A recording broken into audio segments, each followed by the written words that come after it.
I never imagined I'd be here, sharing my story with the world, but after everything that happened, I feel like it's the only way to truly process it all. My name is Jake, and for the last 3 years, I was in what I thought was a perfect relationship with Emma. We met in college, shared dreams of traveling the world, and had that effortless chemistry people write songs about. But as with most stories like mine, things changed, and not for the better. Emma was ambitious, free-spirited, and had this magnetic energy that made people want to be around her. I was more laid back, happy to support her dreams while working towards my own career in software development. We moved in together after graduation, and for a while it felt like we were building something special, until she dropped the bombshell. One night, after a long dinner filled with subtle tension, Emma looked at me with those bright green eyes of hers and said, "Jake, I think we should try an open relationship." I was stunned. I laughed at first, thinking it was some kind of joke. It wasn't. She launched into a long speech about how she loved me but felt like we were too young to settle down. She wanted to explore, while still keeping what we had.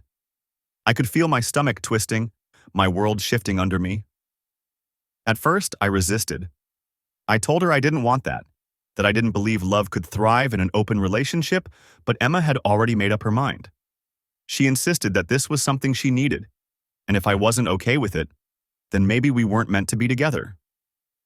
The thought of losing her terrified me, so against my better judgment, I agreed. I told myself that love meant compromise, that if this was what she needed to be happy, I could learn to live with it. I was wrong. The changes started almost immediately. At first, she tried to reassure me.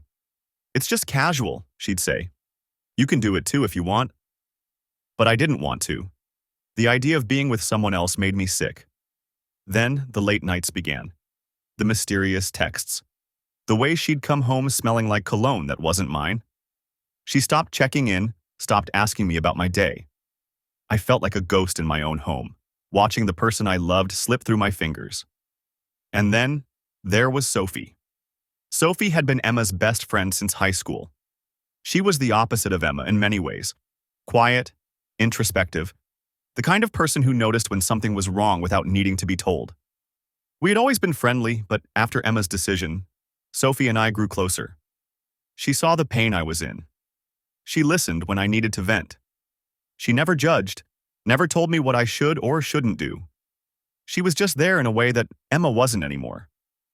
One night, after another argument with Emma about how she was spending more nights with other guys than with me, I found myself on Sophie's doorstep.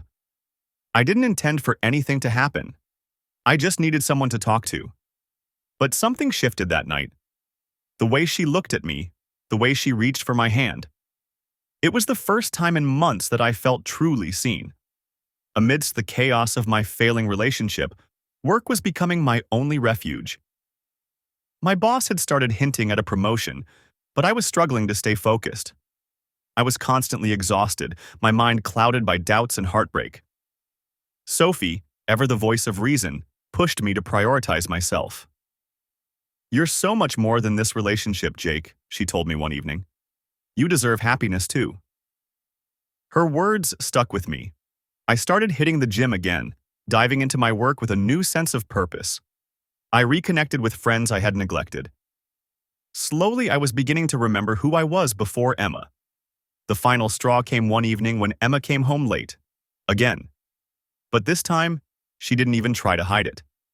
She walked in, tossed her keys on the table, and casually mentioned that she had spent the night with someone new. Something inside me snapped. "You don't love me anymore, do you?" I asked. She hesitated. That split second of silence told me everything I needed to know. I packed my bags that night. There were no dramatic fights, no grand speeches. Just a quiet, heartbreaking realization that the person I had loved no longer existed in the same way. And the funny thing? The moment I walked away, I felt lighter than I had in months. Sophie was there for me through it all. She never pushed, never rushed me into anything. But over time, our friendship deepened into something more. Something real. It wasn't perfect. I still had wounds to heal, lessons to learn. But for the first time in a long time, I felt like I was choosing me. Looking back, I realized that Emma gave me a gift. though not in the way she intended. She forced me to confront what I truly wanted, to stand up for my own happiness. And in the process, I found something even better than what I had lost. So to anyone out there struggling in a relationship where you feel like you're the only one trying, remember this. You deserve someone who chooses you every single day. I learned that the hard way, but I wouldn't change a thing.